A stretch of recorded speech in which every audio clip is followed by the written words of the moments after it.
Wong kagungane dhewe malah ra dawuh ku ndak dadi pengangen-angen tembe wurine. Paring dawuh napa kula kan damene gending iki ngoten. Ini mumpung sami komplit campur saking Brang Wetan, Brang Kilen, Brang Kidul. Nah, nggih to. Kompake pengrawit niku kados ngaten. Nitik daleme sami tebih-tebih ngumpul dadi sapanggung dadi siji. Unine gending yo menak dirungokke. Ngoten. Pripun malih? Nika entahipun seni. Seni niku endah saestu. Kadang katon hanya manggaken lho. Menapa ya badhe katun. Ingkang badhe katur sumanggaken menapa gendhingipun ampun kesupe menika dipun live streaming RTV channel ugi Wayang Kuno channel Demang channel ingkang boten saged nawuh bilih saged miyarsakaken lumantar RTV channel Wayang Kuno channel ugi Demang channel nggih menika ya daleme tebih-tebih. Ayo, iya. Wong pengen petuk Wabimo mangsaku. Ya ora petuk Mbah Rembaran. Nggih. Monggo katuraken gending candhaipun kula namung tuturi sawulihanipun sedaya kula sumanggaken nuwun.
Rasa tresno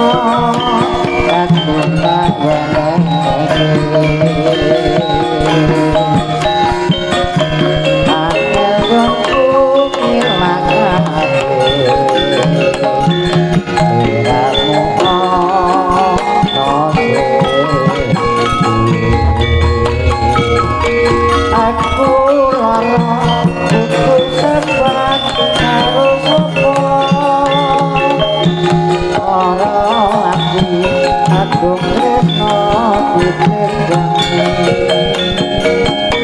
aku Gusti boten lihat kula iki ditresnani jebul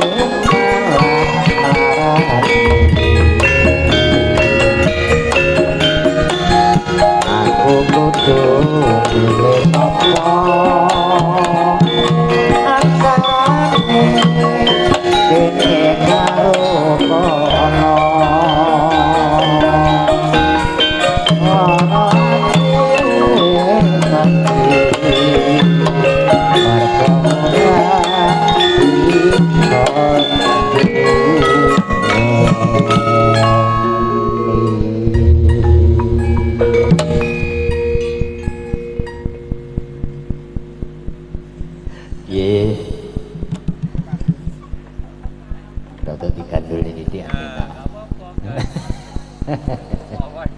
biasa rondono ketampen anggamipun tresno lan nara ya Allah ya Rabbi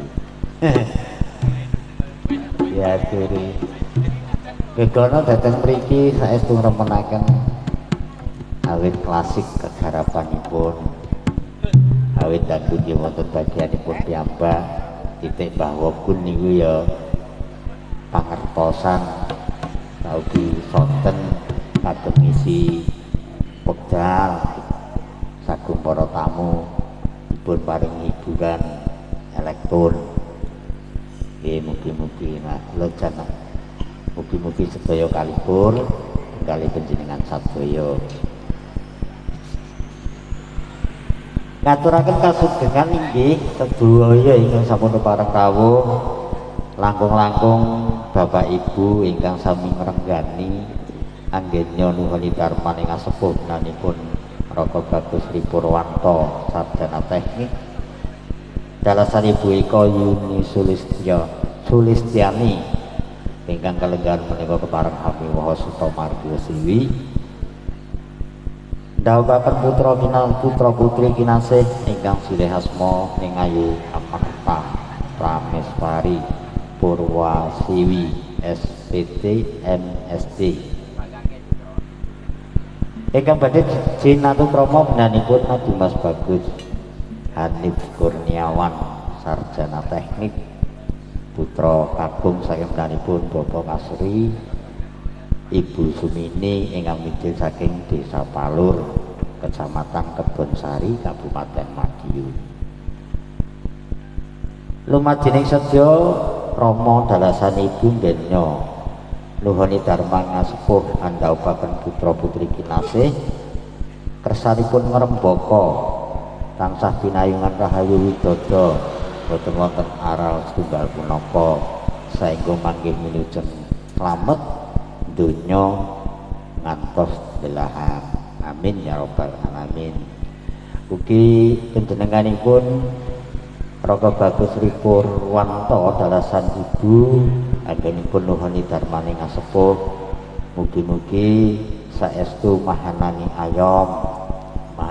ayem mahanani tentrem katite kalenggan menika tasakuranipun panjenenganipun Raka Bagus Sri Purwanto ingkang selaku Kades Kepala Desa Baden mriki sangat elok tembe menika kula manggi utawi nglampahi wiwit kala wingi dinten menika benjing taksih wonten acara mugi-mugi siniat kanca temanten sekalian tansah atut runtut runtung reruntungan amin ya rabbal alamin ing pangajeng menawa Raka Sri Purwanto dalasanipun nika ngantosaken putu mugi-mugi ingkang pikantuk nugraning Gusti Kang Maha Kawasa sirah padha temanten sekalian tinggal pikantuk momongan nugraning Gusti ingkang tanpa pepindhan niku namung momongan tegesipun dipitaya kaliyan Gusti Allah menawi to momong putra ngaten hamba pilih benjangipun mijil kakung utawi putri menika sami kemawon dumateng genipun kula wentah tiyang sepuh sekalian lumabaripun singgahipun mangke menawi bapak ibu ngasta ya biasane bae nika ingkang pokok